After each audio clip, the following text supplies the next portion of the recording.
Education is the most powerful weapon which you can use to change the world, and that's Nelson Mandela reminding us of the value of learning. Good morning and welcome to Ray's Breakfast. Hashtag what are you saying? I know the weather has been really cold lately, so grab that hot tea or coffee and settle in with us. We've got a very important conversation lined up today, one that touches every parent, every student, and really the future of Nigeria. Schools across the country have just resumed, and the big question everyone is asking is how affordable is education becoming, and what role should government play in regulating school fees? I'm your anchor for today. My name is Oluchi Precious Omenka, and of course, I am not alone. I've got my amazing ladies with me, Triumph Akimboye, Chioma Kalu, Goodness Idehe, and together we'll be unpacking this hot topic with you this morning. But before we dive into the nitty-gritty of today's conversation, let's take a look at what's happening and making waves across the Nigerian newspaper. Good morning, girls. Good morning, lady. How do you feel this morning? How are you doing? I am so happy that I feel warm right now. Like, I came into this office all drenched, very cold, but I think I've gotten a bit of warmth. Yeah. Do you feel the same? Yes, same here. When I checked the weather forecast this morning, it was saying 78 degree or so. I'm like, wow, it's going to really rain today. And I really do not like raining season because it just disrupts all your plans. Have you noticed? Except you're a remote worker, you might not feel We also it. need that raining season. I don't like Our it. farmers, It if makes not, it we'll worse go for on longer Lagos. strike. Oh. Anyways, Chema, how are you doing this morning? You seem quite I quiet. just wish I was on my bed, but You want to do remote TV presenting. you know. When I got to a point, I had to remove my shoes. And then... But everybody's looking all spick and span. Nobody will know that they've been through a lot this morning. All right, let's see what the papers has for us. I'll be starting with Chioma for the punch. All right, we have SANU, NASU, issue strike notice over unpaid allowance. I mean, we're beginning to sound like a broken record. ASU have done theirs, now SANU and NASU. Just beside that, FX inflows reserves boost Naira to 1,497 Naira per dollar. Now, Naira per dollar. Now, as IBAS set for handover. I really cannot wait, you guys. Then we have farmers fault FG's order as agro imports hits 2.2 trillion naira. And just below that, they said order won't work. FG must subsidize transport and agri sectors. And this was said by AFAN and Millers. Now, they also said FG to distribute 2,000 tractors to farmers. Okay, kudos to FG for that, but I think there's more you can do for farmers. I think my story of interest would be presidency firing back at Atiku. You know, as he said, the revolution that happened in Nepal, that Nigeria is about to experience that, you know, and I'm sorry, but somehow I feel like I might be with Atiku on this one because it's getting there. We're beginning to lose patience. I mean, we've been patient for a long time, right? And I mean, I don't want it to get there, but if it happens that we get there, then if that's the price we have to pay to get a sane democratic law and order in Nigeria, then I think I'm game. But for you to look us in the face and keep lying to us, and whatever speeches you people give me wherever you are, is a total disconnect from the daily realities of Nigerians. It makes us look like we're fools. It makes us look like we're just being controlled and not having a say on our own. And when we tend to speak out, we're all now, you're either jailed or you're asked to shut up or you're asked to retract. Petition you know. You. So really, I think I share Atiku's, and I believe that we need it. I'm so sorry, but we have to get there. We have to demand what we want. Yeah, absolutely. So yeah, that's what Punch has for us. Thank you. Triumph, could you lead us with your papers? All right, Daily Trust News. Let's see what we have this morning together. The screaming headline here. Daily Trust has so many not so good stories, right? But we'll just take it anyways. Now to the screaming headline. Amidst peace deal in Katsina, bandits abduct 55 in Zamfara. Another story says, this is coming from Dangote. Mafia's out to kill my refinery. I'm going to be going back to that. 3 patients die at AKTH as KEDCO cuts power over debts. Interesting. Isn't this interesting? Very interesting story right there. Presidency at Atiku trade words over hunger, poverty. Chioma already spoke about that. FCT doctors strike. Services grounded in hospitals. Again, people's lives are at risk. People's health are at risk. All because, there is one demand that is not yet, being granted to some doctors, by the federal government. There's so much back and forth.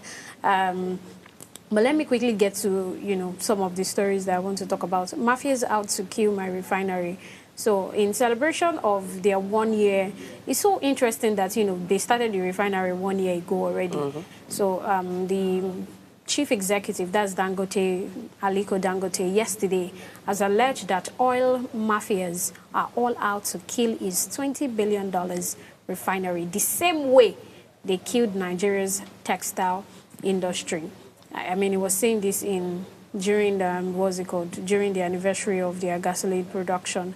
Now, the funny thing about this is that there's been so much back and forth as regards Dangote and then the marketers and all of that. But one interesting thing is that starting something a year ago to actually go up, I don't want to use the word against, but go up with what we have on ground presently. That's with NNPC. Was a whole lot on Dangote's end. The fact that he took that challenge was, the fact that the company, like Dangote itself, now took that upon themselves is very great. However, he's talking about the fact that they are not supporting him or he's not getting the support that he wants. Now, I am just wondering that who wants to support who? It is the same marketers that are coming out, NNPC is coming out that Dangote is not doing this for them. Now they're also coming out that... So it's just different stories here and there. I'm sorry. I just wanted to say, we don't have to always compete. There's no need to always struggle to want to be. We can collaborate. We have one goal, to make life easier for Nigerians and Nigeria as a society. So ever since Dangote started doing all of this commendable work, it's just been back and forth. And it's as though these men are threatened, especially the NNPC now. I mean, look at Kyari that just left how many months ago. Kyari has been in the news for embezzlement, this one, fraud and all that and all that. With all of those kind of news, what makes NNPC credible anymore? Do you understand? So you have to collaborate with this one now that is trying to lift us up. There's really no need for the rancor. That's what I think. I really don't want to comment on that story because I've been doing it for too long, and sometimes it feels like I'm already singing the song so much. But let's hear. Are you done with your papers? I actually wanted to talk about the state of, abduction in the country right now. I mean, this is Zamfara that we are talking about presently, with 55 people in different local government areas, like people were abducted. Now, this is not the only story with Zamfara. I mean, even in Kwara State, close here, we still had this kind of issue like some weeks back. And I was watching, I was seeing it that they were also talking about the state of insecurity in Nigeria presently. So I really, I don't know who to beg. Who to beg, because unfortunately, one thing that I want to pick out is, I mean, we know that, okay, when you get to the northern part, you hear things like bandit attack, but it is getting to some other states. Yeah. And this is a very, very sad thing. And it gets me thinking that, okay, how can we prevent this? If it gets to other states, let's see if, people now become more conscious or aware to sort it. Because I feel like I've been saying this on the table many times, that we in the Southwest, we're very privileged in the sense that we do not get to experience these things. It's not like we don't see abduction, kidnapping, banditry, but it's not like people suffering it in the North. Do you understand? We come here to analyze the story. But it's not like I'm wishing that we should now start experiencing it. I know, right? Definitely not. But I think this is now a collective effort to combat this so issue. Maybe the approach will be different. Leaving it for the northern people and the presidency or the governorship or the people in charge there to sort it. Because if you do not solve a problem, it will spread. And when it comes to you, it's going to even be more difficult to solve. So eventually, we all have to collectively work against banditry in Nigeria as a whole, not looking at banditry as just a northern thing. Because for too long we've painted it, it happens in the north, insecurities in the north. It's a Nigeria thing. And if we don't sort it, the West, Lagos that you think is safe, will start experiencing things like And this. it's really sad that in 2025, we're still talking about banditry, kidnap. And you're not talking about one or two. I mean, I'm not saying one or two is good One to... loose case somewhere. A We're talking major about thing. a major... And then again, I'm sorry, I'm going to still refer to our president's comment that corruption is gone in Nigeria. I'm sorry, but I looked up the word corruption. Let it not be that, okay, he's talking about maybe bribery and all of that. It means something erroneous. A rot. in Right? society. And banditry is not supposed to be a conversation we're having in 2025, right? And just like you rightly said, some of us are very laid back about it because it's not in your doorstep Yes. yet, right? But when it happens to you, that's when you know the intensity of this conversation. And I really wish that we're not just talking about it because, like you said, we're not sound like a broken record. We sit here on the table and we're talking about this thing over and over.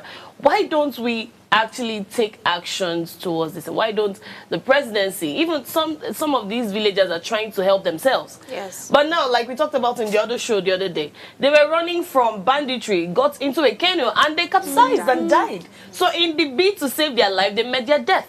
So we cannot keep quiet and keep every day in the papers you're saying, oh, 50 adopted, oh, 100 adopted. It's really sad. We need intensity. With Something has to be done. fire brigade approach at this point. It's I mean, not the just soldiers conversations. have said Yeah. who they are facing or who Yeah. That guest, we had a guest one time that They said said, we don't oh, know our enemies that because they they are don't know invisible guerrilla without warfare. That's what he called They are it. invisible. It's so- just very See what the sad. Nigerian Tribune All right, has. let's move to the Nigerian Tribune newspaper. Above the masthead, we have an interesting story that says concerning Idabasi, Guinness Book of World Records confirms Idabasi's largest Yes. survey of Nigeria. I mean, congratulations! Congrats. Congratulations to her hard work. Besides that, we have Nigeria's inflation rate dropped to 20.12% in August, says NBS. And the Tribune leads this morning with 2027. PDP demands legal backing for electronic transmission of results. That story can be found on page 15. And it has a rider that says, party not dead, declares confidence in Fubara as emergency rule winds down in Rivers and dismisses relevance of Atiku and others, as well as says reconciliation, disciplinary measures in progress. And beside the Tribune newspaper, we have moved to reduce federal government stakes in joint oil ventures capable of undermining Nigeria's sovereignty, says Atiku as he wants. I'm not going to be taking everything. Then there's this story. I can't facilitate Natasha's resumption. So I'm wondering when Natasha would do a comeback to the I house. think on Friday it was supposed to be this Monday. She was supposed to But resume. now it's not even determined yet. And they're Why? still on the not 8th, talking I think. about it. Yeah, the petition she was supposed to sign. I think, no, not the petition. She was They supposed to said sign- appeal court hasn't passed one. So for her to return, the court must have. But then she's been approve her cleared to return. return. But the That's news what- says, according to the senators, that the court must authorize a return to the House. So it's going to be a very glamorous Let's see how one. how Then it as will well, play I again. like taking health news. So at the health story we have, it says, daily walking can prevent back pain risk by 23%. Leave me alone. Studies that said that That's an attack. I know. so those who work for at least 78 minutes daily will really see a reduced risk. That is not- with I don't like greatest it. That's benefit. 78 minutes. I By the know, time I I get know, home, today my is back have, still dey pain but me. do you experience jab I and everything? express it.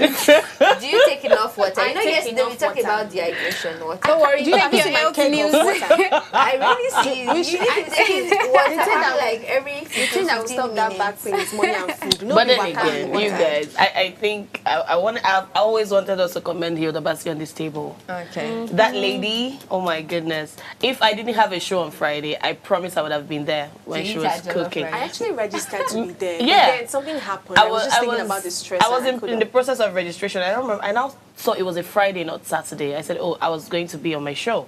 But then, that lady is... I love her, really. Serious. And then, you know, after she won, after she finished the Jollof contest, whatever it's called, Yeah. I saw people online bashing her. One guy came out and said, oh, you did not see something else, something tangible to go and break record. No, the one I saw was people are winning Nobel Prizes Yeah. in literature, in science, and Nigerians are cooking rice. And I'm like, are Meanwhile, you there is okay? even nothing about this person. When you look deep into the person that's talking, there's really nothing to it. I don't And then know you are- him. you There's are- even you are- something, right? So even if she's not going to get probably like a medal or a certain amount for it, but you can't even determine the number of deals she's going to have after. That's what I'm First of saying. all- Let's- Because they're just the saying marketing- Guinness First World of all, Record is just- Guinness Go to our World store today Record. now. That shop, I'm sure that the place is going to be This seriously is the packed. second Time she's winning this, right? And like you said, they might not pay her monetarily, but look at what the first one gave to her. See the deals this girl is bagging. And it She's opens the signing. Nigerians up She's to start exactly trying things. put us on a global stage for something good. Very I mean, Italians always do. They've done largest pizza done Yeah. or something. I mean, look at this is community. Yes. This is what you. This is love. This is everything you can think about. There's so many lessons to draw A from lot. this. And Nigerians are actually very lovable people. I must really comment. Nigerians are People great support flew system, in. right? She had a target of 3,000 people, but she saw a registration of over 20,000 Nigerians. And they stayed till And they stayed till 3 a.m. Come on. You know, I'm so proud of her. I don't know her personally. I haven't met her, but she is. I mean, that's Oyo Yeah. personally. I haven't met her, but she is. I mean, that's Oyo Yeah. State First Lady, rather. She came all the way from Ogun State Even steer the Imo to pot. State stir the First pot. Lady. For God's sake, this is hard work and this is determination. Yeah. And I think this is a great example for every young girl out there. Just think it and do it, really. And it does not have to be what somebody else. Carve a niche for Someone yourself. said, if we should not go and do world's largest import of beans.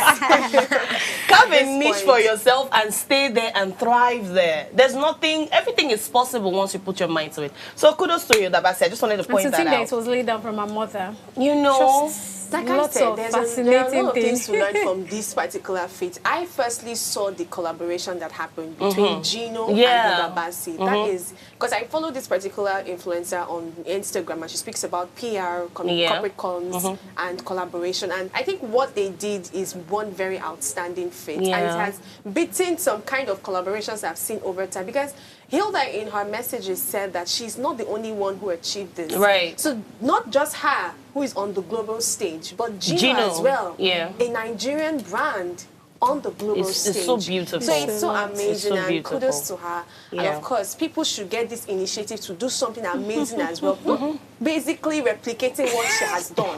Because we saw in the last You time. threw- The airport of Semo. We saw in the Oh last time. God! Please Why don't is throw somebody stray thinking about the same way? bullets. Something else Don't now. do that.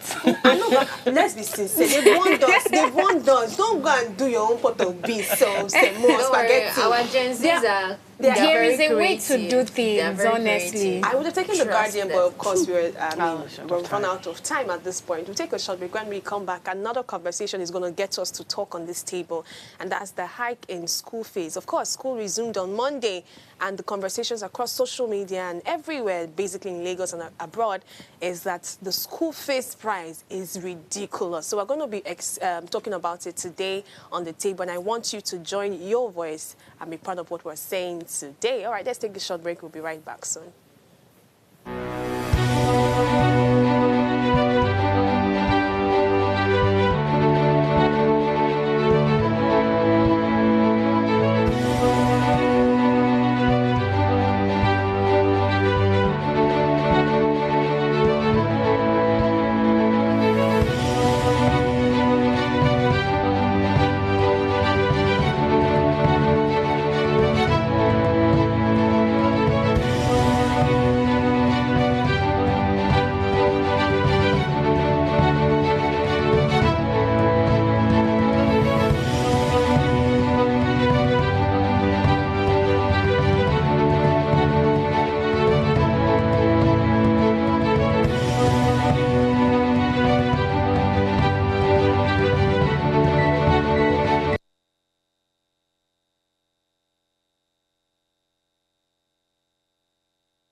Welcome back, our valued viewers. Our topic today has been titled The Role of Government in Regulating School Fees in Nigeria. As schools across Nigeria resume for the new academic session, the spotlight has turned once again to the issue of school fees and education costs.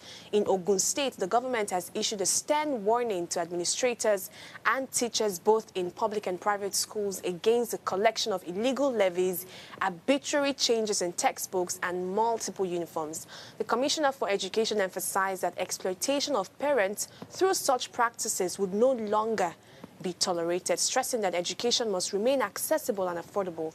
At the same time, in Lagos and other states, there have been growing concerns about the continuous hike in school fees, particularly in private schools, where many parents are already stretched thin by economic hardship. The question of how far government can or should go in regulating fees and school policies has really become very urgent. While some argue that regulation is necessary to protect parents and ensure fairness, others believe excessive interference might affect quality and discourage private investment in education. So today we're asking, what role should government play in regulating school fees in Nigeria? How can we strike a balance between affordability, quality, and fairness in the education system? And of course, I would be having this conversation with my insightful ladies. This is a conversation that needs to be had. I think on this table, I can't count how many times I've had conversations around education. Many times it's centered, or in the past, it's been about tertiary education, ASU, SANU, or the NUNUs that you can think of. But today, we are delving into a sector that many people might not really focus on, especially if it doesn't affect them directly, right? This one maybe doesn't affect me directly. I'm going to be sincere because I do not have any child that I am raising now. Yet. Chema is prophesying for me. I'm raising yet, but this is something that needs to be addressed because it affects, Nigerians, definitely. And of course, if it affects Nigerians, if it concerns Nigerians, it concerns us on this table as well. The hike in school fees, it's been terrible so far. Not to talk of the economic hardship that we're facing. Do you understand? Like, firstly, how are parents even coping?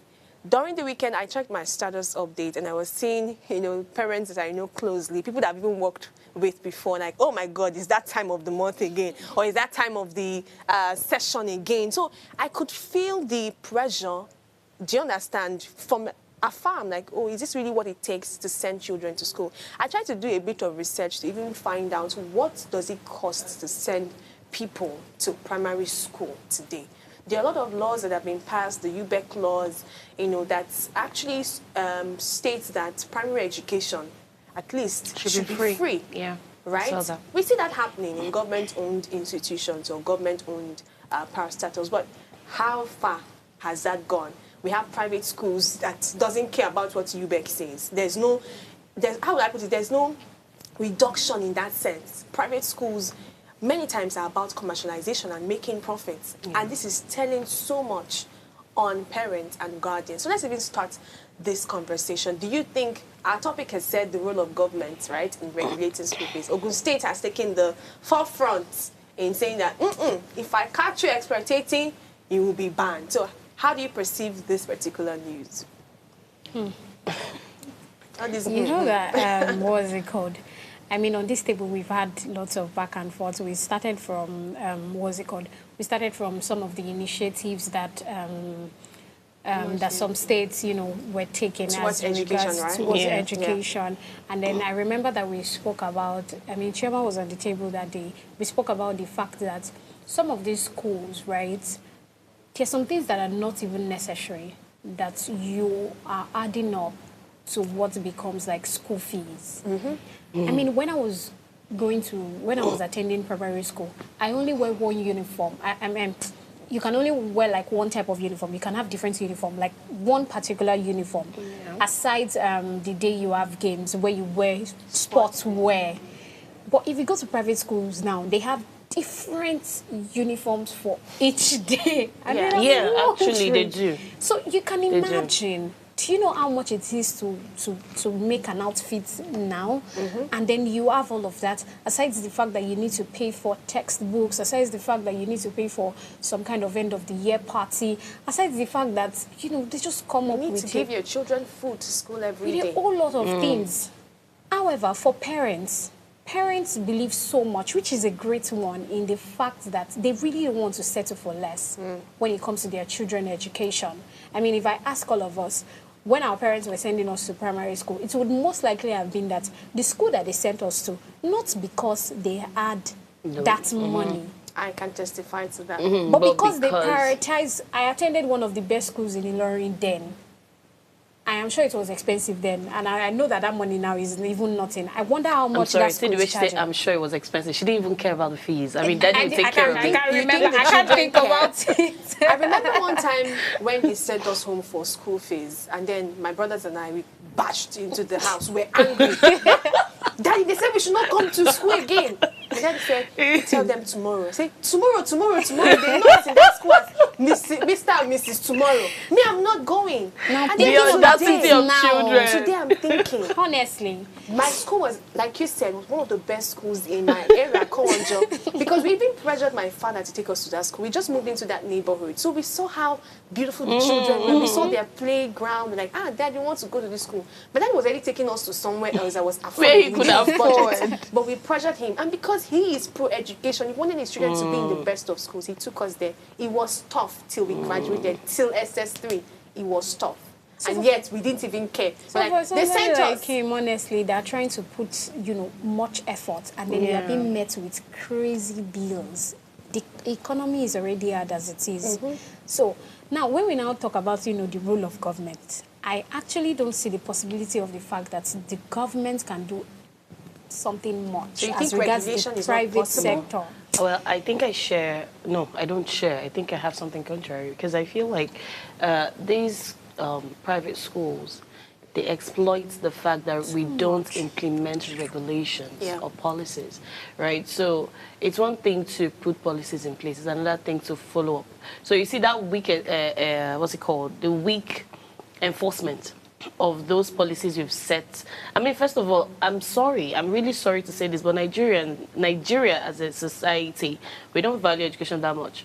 Because tell me why we are just 7-point-something% in the budget allocation, right? As compared to the UNESCO's standard of 15 to 20%, right? So that is the first place we have a loophole. Right now, because of that, you see people that will just maybe do one course abroad and come and say, okay, we're doing Montessori standard. And then once they give you that Montessori title, they smash British curriculum. A British curriculum, Cambridge standard. And when you hear that, you're like, oh, my child is going to be... And they will now put a little more incentive. Oh, they are going to be trained to sit for SAT and TOEFL and IELTS. You know, we teach 3 languages. Exactly. French, Spanish, Russian. You can't hear these things and not pay what they are giving you. Now, when you go to say, the fees are much. Madam, have you seen what we offer? Yes. Do you understand? That is them exploiting the weak enforcement that we have of the policies we have set in place, right? So I still blame the government, right? And also I believe that quality does not equate, quality and affordability can actually cohabit. They can be in the same place, right? So because you're giving me TOEFL, SATs, this and that, it does not mean you should kill me.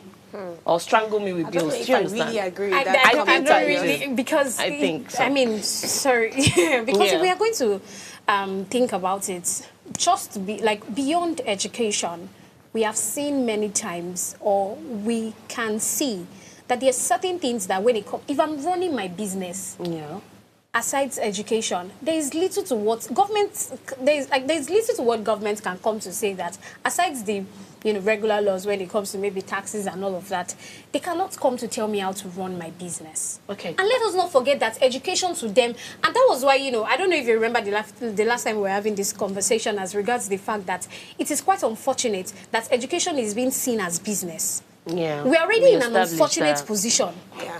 Honestly, it's already sad that, you have to run your school as a business. Whether we want to agree or not, every private school is running the school for business. Aside the one that now say that, the fear of God, the spirit of God is on me, something like that. You so I can hear Goodness' opinion on this matter before our short break. For what Choma said concerning affordability and quality can cohabit. In a way it can, but in some way it might not, because if you're saying it can cohabit, what about the teachers? Yeah. Do you know, at times to get certifications of those international certificates is quite expensive.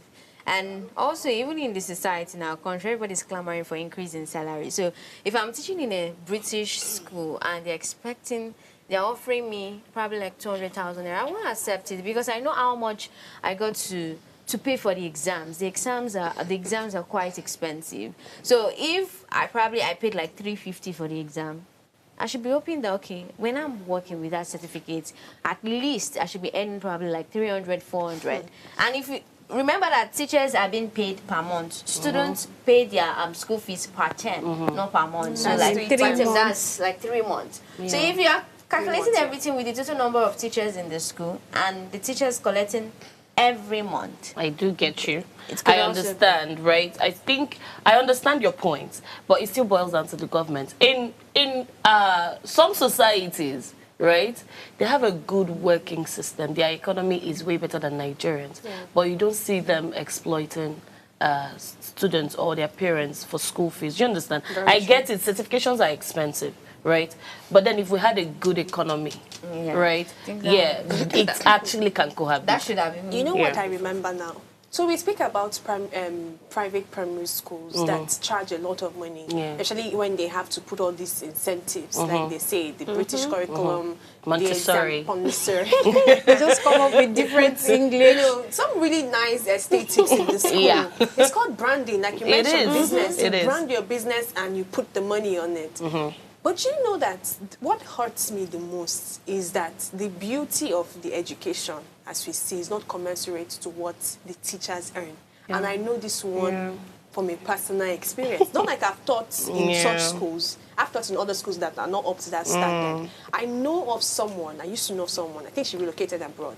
She used to teach in a particular school on the island, major school on the island. And her salary at that time was about, let's say, 120 to It's a lie. 150,000. I am not even lying. that like And let me tell you, she was my not a God. primary school teacher or a secondary school teacher. She was an admin. No way. Yes. She was an admin. Let's not even come down to schools that are not even up to that standard. They don't do the Montessori. They are just your English, call it maths, like and that. civic education. Your Montessori. Curriculum. And literature. Nigerian curriculum. Nigerian curriculum. With the, if you don't come with your school fees, we'll flog you. You know, all these Montessori, maybe they'll say, we They don't don't- beat the yeah. children. You know, soft parenting or soft teaching. Gentle. They don't do Gentle. examination. They don't do all that. Their own remuneration is ridiculous as well. Yeah. So I'm wondering, yes, we are clamoring, because at the end of the day, these teachers are also parents. Yeah. They're also paying school fees. Many times they don't use that school because Yeah. they cannot afford it. Yeah. So they are paying school fees of their children in some other schools as well. So That's I'm right. wondering that if the schools are increasing their school fees, it's fine. You have branded it well. There are parents in this country that can afford it, right? The big people, they can afford it. But why are we not seeing the impact on at least some people? Yes, We know that there are initiatives that you do that will not impact everyone. But if it impacts some people, it will make us look at it with another eye. Do you understand? Yeah. We're clamoring that, oh, the school fees is expensive. But if teachers, if administrators, if people who are at the forefront of helping our children become better are even being paid well, you know, it will make you think Yeah. differently. For a very long time in our country, what people clamor for the most is how underpaid teachers are. Yeah. And in fact, I am someone who studied education in school. So I did my teaching practice. I have that educational background, and this is something we clamor for all the time. Check teachers around you in big schools, in small schools. They don't even look like. In fact, there was a particular lecturer of mine. She did extra to be sophisticated. And you know why she told us why? She told us why she did so. She said that I've seen teachers across board. They usually look like they're suffering. Yeah. They usually look like they're sad. They look like the whole world is upon them. She said, Right. see, this is my craft. I honor this craft so much. It might not be paying me so much, but I will look my best. Yeah. And I remember Now, those she are was, people that are called for in it. fact, she was, Yeah. if you see, she was always combining colors, her nails on flick. She doesn't use black hair, colored hair, because she wanted you to see that my profession is still honorable enough. And there are many teachers across board that do not even have close to what the schools are collecting. You're collecting 2 million, 1.5 million, and the teachers are earning 180K for a month. For what? That's so sad. For I'm even putting 180, and I'm trying to be fair. We have a lot of angles to really open up, but let's take this short break. I love our audience as well to let us know what their thoughts are on the price. To let us know what their thoughts are on the prices. And of course, we'll be right back after this short break.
All right, welcome back, dearest viewers. Thank you for joining us this beautiful Tuesday, cold morning.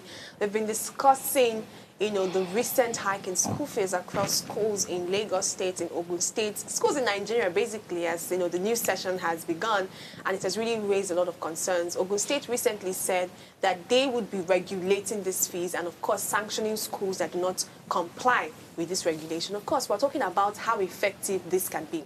We said that UBEC's law, is supposed to make primary education free. But let's look at free education in Nigeria. In Lagos State, for example. I'm going to speak from a very experiential point. I have been to the place that have free education and the place that don't have free education. I can see the clear difference. The differences are so clear. I did my teaching practice in a government school. And that's a public school now. Okay, that's what we call it, public school. It's not government. Presently, they don't even call it public school. They call it Gary school. Please, public school is fair. Goodness, where are you from? Public school is very fair. Public school, and I don't think it's something that I want. That you would recommend? I would recommend. I apologize if there are some situations that allow people to take up this option. But I don't think, I know people have said, oh, it's getting better. There are some schools that are better. But let us not try to generalize some things. Let's not try to paint things and then we're not still down. Do you get it? If you look at some of the schools, they are not up to standard at all. Sometimes they are understaffed. So a teacher is teaching multiple subjects. Do you get it? So it still happens. I don't even want to go into the nitty-gritty of it. So there's that question of, if government really wants to regulate these fees across board, are you not going to be compromising on quality? Because if you look at education in Nigeria, private education is like an investment in education. It's a bit of support to the government. We've seen that the government can't handle all of this alone. We've seen that whatever infrastructure you are building, even though you build, I see many of them renovate classes. I'm like, why is it being destroyed the next term? They buy chairs, it's being destroyed. I'm like, what's the renovation that happens? Is it for pictures? Because if you check some of these schools, you will see, if you check the year, it was recently renovated. Go back in 2 months, it's not looking like something that's been renovated. So the quality is bad. And then we have schools that are saying, okay, we want to ensure this quality. We're going to be very firm on this quality. So if they want to regulate this now, don't you think the quality would be compromised across board? And then our education will now go down the drain even more? I don't think so. So if they really want to regulate, right? Sometimes all of these aesthetics and all of those things like we've mentioned, it doesn't really even guarantee quality. if we are being honest, because education should be in learning and in character. But some of these big schools, like we've seen in Nigeria, character is taking a back seat. I mean, we're seeing some of these gender problems in some of these schools. We're seeing suicidal bullying, all of these things. In some of these big schools, we're seeing neglect. Right? I mean, I think a lady lost a child in one of these very top schools. I remember that the story. child was electrocuted by a popcorn stand, something. That's neglect. Yes. So you see, no matter how much they paid, that child has died. Yes. So you see, sometimes these high costs and aesthetics don't guarantee that quality. Also, it's quite sad that public schools are in that state, because this is government property per se. It should have given us the world standard that we need. So it's really, really sad. So I think if they tend to regulate it, it gives people options. And I don't think it's going to drop quality in these places. I mean, you said, okay, it's my business, I can do whatever I want. Well, I'm sorry to announce, you really can't, because there are agencies that are put in place. For instance, FCCPC.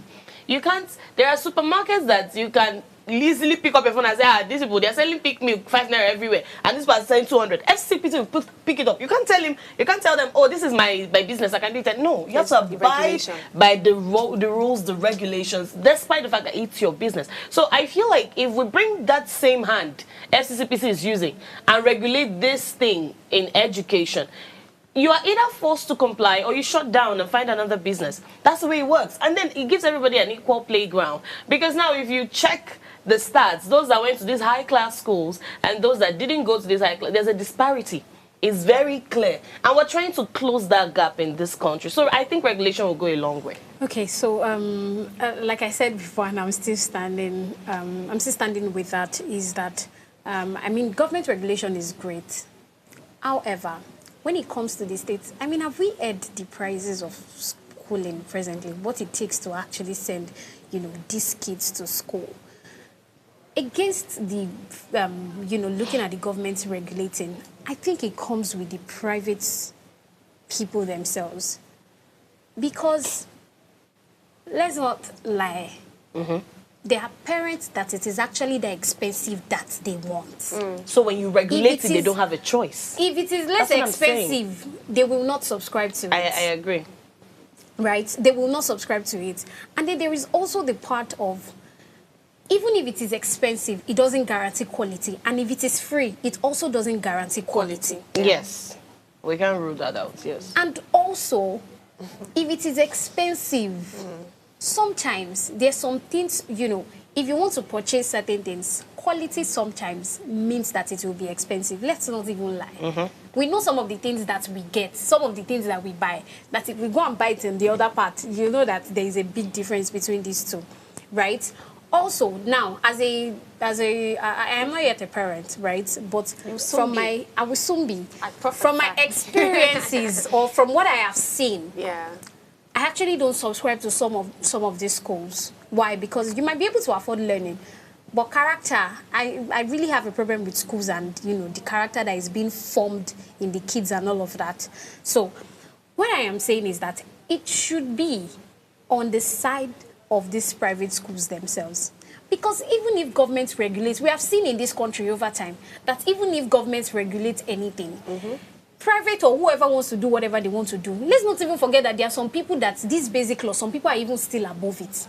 And these people are the ones that sometimes have what it takes to run the government. So I think we should follow private schools. Okay, concerning my own, I'm coming from the aspect of maintenance, right? So you made a statement concerning some schools, how you visited and it was not good. So if you're saying some private schools, right, I'm not on the side that government should really regulate, because there's a limit to what the government can do in the country.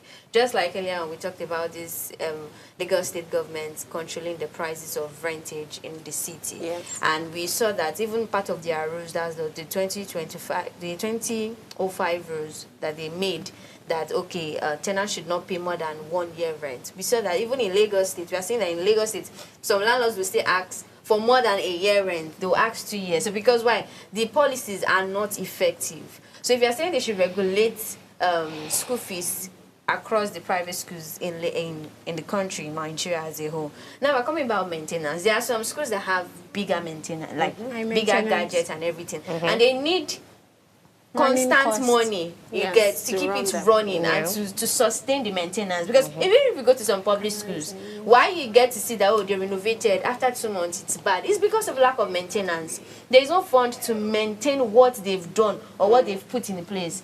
But in private schools, but because of the money they get elsewhere, they were able to, they're able to maintain what they've gotten in a particular bill. So that's just what I would say, that it might not be totally effective. And as well, private schools also have their own reason why they choose to put it at we've that all price. spoken so well, honestly, and this conversation, beyond just analyzing, my heart really goes out to struggling Honestly, parents who can't struggling afford parents. to do this, but then they have the intention of sending their children to the best schools. My advice to the government, that before you start thinking regulation, be the standard of education. Yes. You have schools that you are responsible for. Let parents be proud enough to send their children to these schools. Be the standard.